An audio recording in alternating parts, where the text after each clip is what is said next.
the most exciting adventure of your life. Cyclops and centaurs are waiting for you. Angels will be your guides to the world of miracles. Take the power. Become a warrior of light. Save the planet. Learn the secrets of little green men and life on other planets.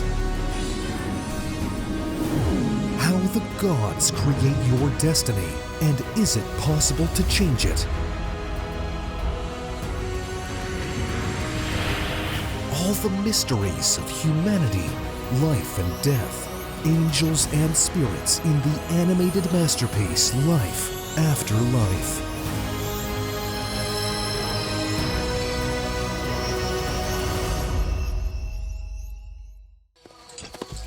Raja always loved to make an impression, and now he headed to the world of the dead on a white horse with a golden crown.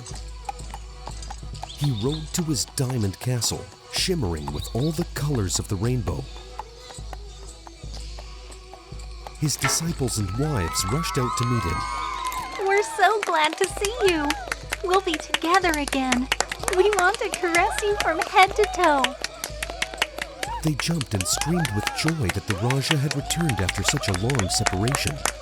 Some of them had been with him for many lifetimes, meeting in the astral or physical world. There was a deep sense of kinship among them.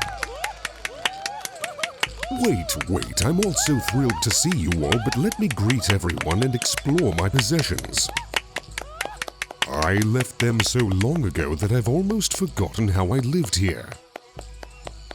And where is Raheel? She has incarnated quite recently. She couldn't wait for you. Marta, you've changed so much. You've become young and beautiful. I remember how back on Earth you dreamed of being my wife. But you were already an old woman, and now it will come true here. Marta cried tears of joy. Radha approached them from the side, her current husband standing a little apart. I want to be your wife again, like before. No, Radha. I understand 70 years is a lot, but who have you chosen? Some jerk. If you had been with someone worthy, and then when he incarnated you would have come to me, I would have accepted you. But you've stuck yourself to someone unworthy. Just not to be alone, just to be with anyone. You've lowered yourself greatly, and I won't marry you. Radha fell to the ground and burst into tears. Her husband approached her clumsily, trying to console her. Get away from me, you slug. Agata approached Raja. Raja, I'm so upset that I'll have to be reincarnated soon. I won't have much time left with you. This time, I'm unlucky in that sense. Don't be sad, my love. Be with me all the time until your incarnation, so that we can spend the remaining time in joy with each other. Agata gently pressed herself against Raja, as if trying to absorb his energy and savor every moment of their interaction. Nanda's figure flashed in the distance and disappeared. He never managed to overcome his jealousy. Yes, he seemed like a smart guy, but he clung to his ego, his male comparisons. Whereas he could have attained a spiritual state where all his egoism and the complex of unrecognized genius would have seemed ridiculous. He would have rid himself of this disease of a heartless society. Ignis approached Raja and fell to his knees. Forgive me, Master. I realized I was a complete fool when I left you. I used to laugh at Shukra and Nanda, thinking what else could they want? We live as if in paradise, travel to beautiful places, you teach us, organize such incomparable theaters that I haven't seen anywhere else. But still, male conceit got to me. It would have been easier for us men to learn from you if you were a poor ascetic. There would be nothing to envy or compare. But you are a tantric, have so much gold, so many beautiful women. Nanda and many came to learn from you that by mastering magic, they would be equally successful. But it was a foolish goal.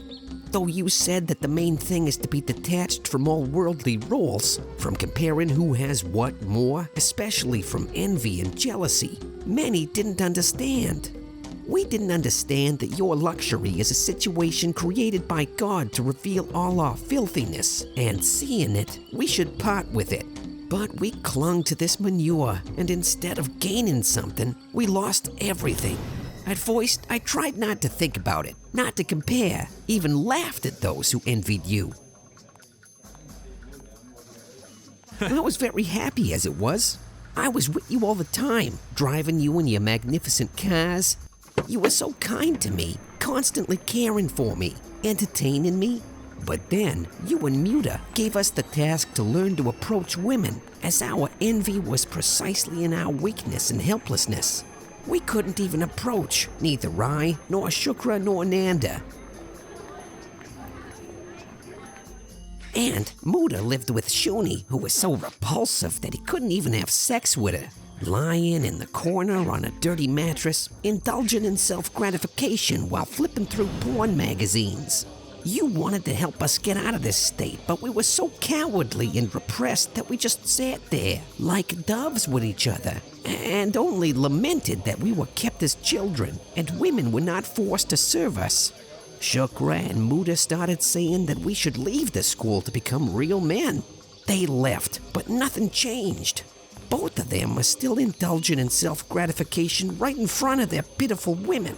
I rode in your luxurious car, but couldn't approach anyone. Women of easy virtue started coming up to me, thinking that I was the owner of the car and had a lot of money. But I had nothing, so they left. So instead of learning how to get acquainted, I started accusing you of not giving me money. But what kind of practice is it if I just go to a brothel? There's no overcoming yourself. I was angry at you. These thoughts made me a complete fool. Just the kind I used to laugh at and parody in theater scenes. But God played a trick on me. I terribly identified with the idea that I must have a woman. And so my sister introduced me to a single mother with 3 children. And she seemed young and also pretty, but naive. She didn't see what a fool I was, that I would never be a ladies' man. I couldn't even support myself. Anyway, we tried to have sex, but it was a shock. I found out that I couldn't perform. We tried different ways. Nothing worked. I was in panic. I identified so strongly that I must, like you, have many women. The thought that I was impotent simply deprived my life of meaning. I went to the doctors, but in vain. God showed me that besides this, there were plenty of joy in life. But I didn't want to understand anything. Then I couldn't take it anymore and hung myself. And only now in the world of the dead, I realized how foolishly I was identified. And instead of learning and enjoying life, I made a mountain out of a molehill. Forgive me, Master. I want to be your disciple. All right, don't be upset, Ignis. The main thing is that you've understood this. Maybe others will understand too, and they'll stop fooling around and start learning and living. Excuse me, I feel like I'm being called again. Now the excitement has subsided, and the disciples and wives began to ask their questions through Urasvati, who was in a hypnotic state. What should we do with your body? I used to want to be buried in the old forest cemetery, but now I've thought, why bother with any place? Cremate me and take the urn with ashes with you. What about the school? Many want to leave since you're not here. Since I'm not here, I'm speaking with you right now. I've become much closer to you now than when I was in my old sick body, and I'll help you much more in your development than before. The main thing is that you want it. Stay together, keep the school together, do great work. Only on this lies strength and success for everyone. Alone, you'll be reduced to a faceless gray mass. and will meet a sad fate. But together, in the school, you'll find great benefit for yourselves. You'll become individuals, reach great heights of development. And you know what? I've already met many of my old disciples here, and you'll be here too. We'll soon be together. Our life and teachings will continue for many more lifetimes. Tune into that. It's just a short period of new interaction through the astral. It's also needed. It's also designed by God for development. Remember, we are together. I'm with you.